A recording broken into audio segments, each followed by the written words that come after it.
Shalom, je sais que par la foi tout va bien. Ne néglige pas ta vie de prière et bannis le doute quand tu pries. Et persévère dans la prière. Quand tu pries, tu dois avoir la foi. Ta prière doit accompagner de la foi. Une foi inébranlable. Et tu dois veiller à demander à Dieu, quand tu pries, que sa volonté parfaite soit accomplie. N'oublie pas de lui demander que tu ne veux pas faire ta volonté à toi. Tu peux beau prier, mais si tu n'as pas la foi qui accompagne cette prière, tu vas prier sans avoir le résultat escompté.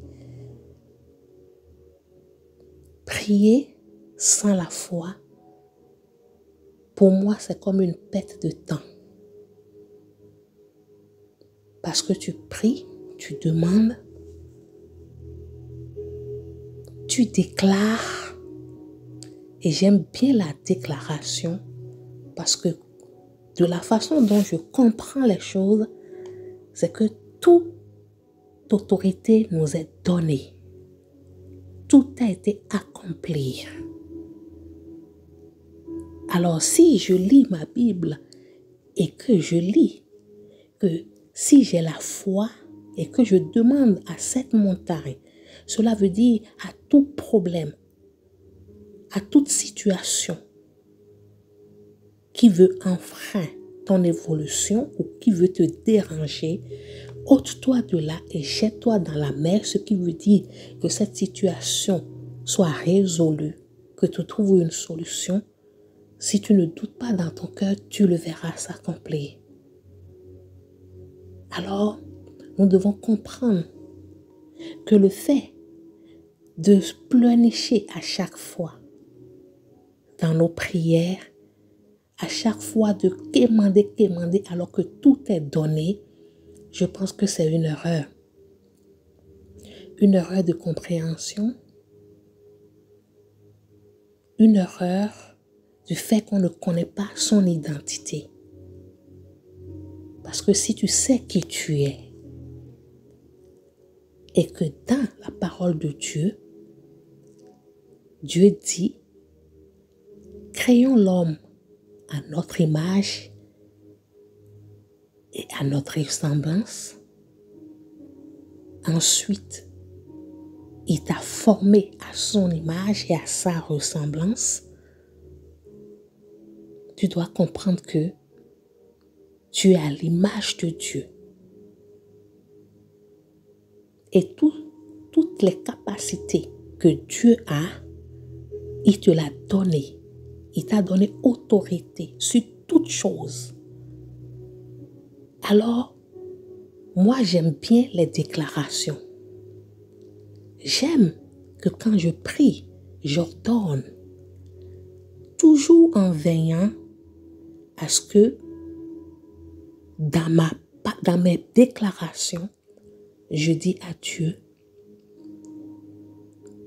que sa volonté soit accomplie. Parce qu'il te connaissait avant que tu ne sors des seins de ta mère.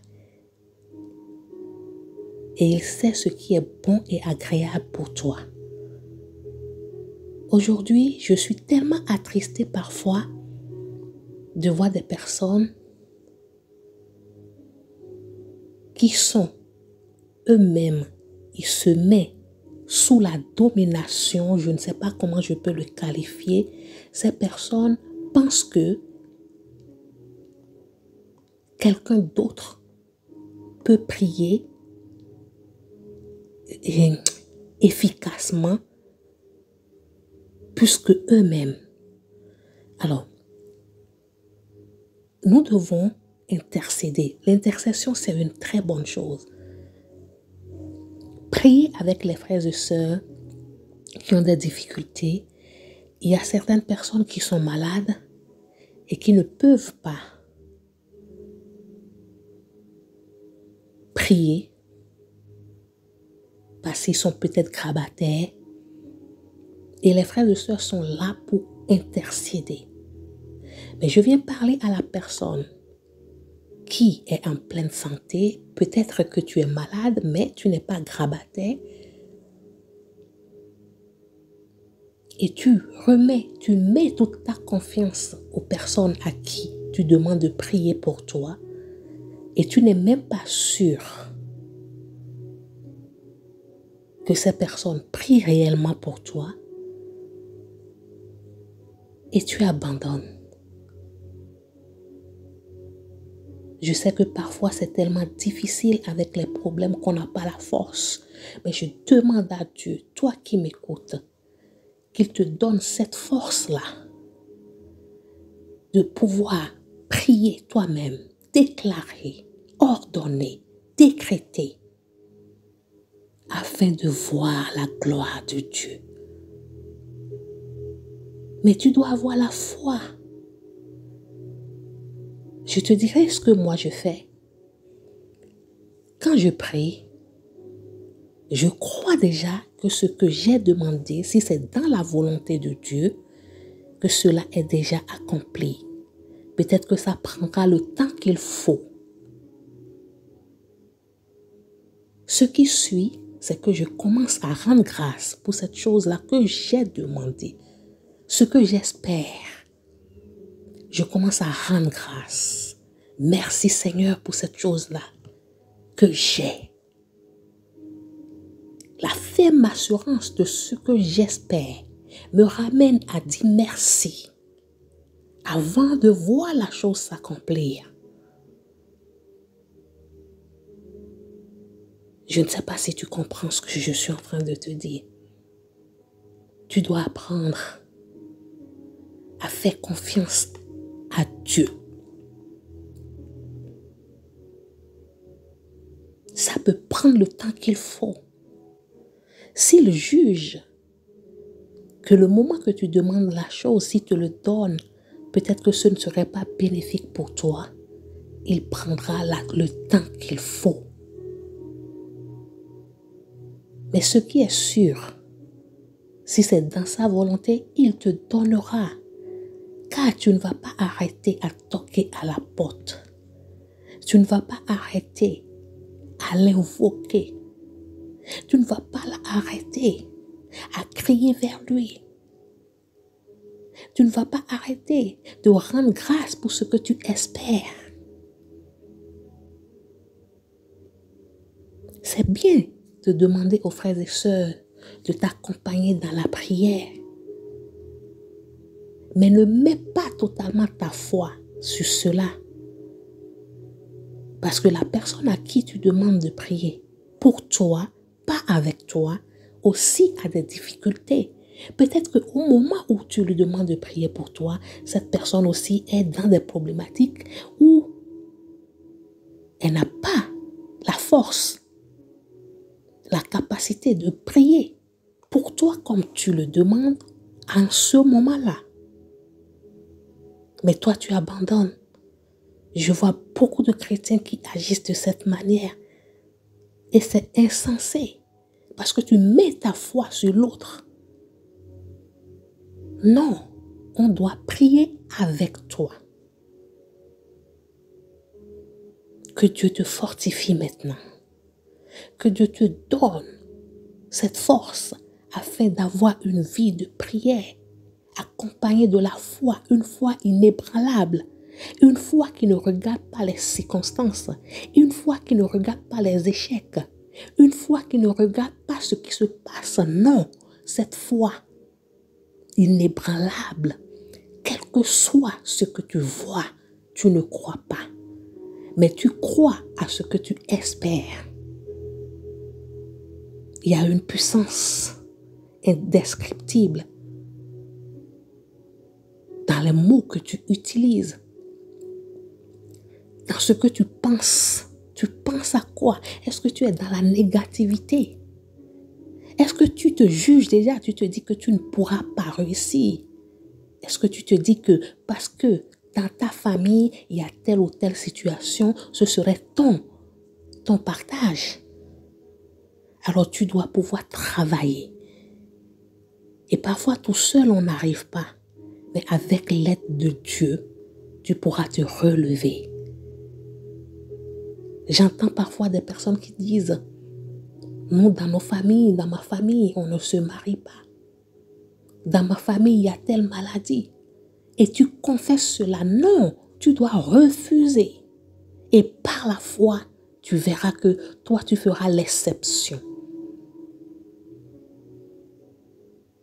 Prie en tout temps. Mais n'oublie pas, méditer la parole de Dieu t'aidera à ne pas manquer de connaissances. Et si tu ne manques pas de connaissances, les gens ne pourront pas abuser de toi. Parce qu'il y a beaucoup de loups dans la bergerie maintenant. Et beaucoup se font torpiller parce qu'ils ont la paresse d'aller lire leur Bible pour pouvoir comprendre, pour pouvoir dialoguer avec le Saint-Esprit afin qu'il leur donne des révélations. Et ils s'accrochent aux révélations des autres. Il y a plein de manipulateurs. Le peuple de Dieu périt faute de connaissance, mais tu as la connaissance devant toi. Alors que Dieu te fortifie. Je demande à Dieu de te ramener dans son intimité, que tu aies une vie de méditation de la parole de Dieu, de la prière, afin d'être affranchi. Et que la foi, le don de foi, que Dieu te donne le don de foi, quelles que soient les épreuves, toi tu tiens bon.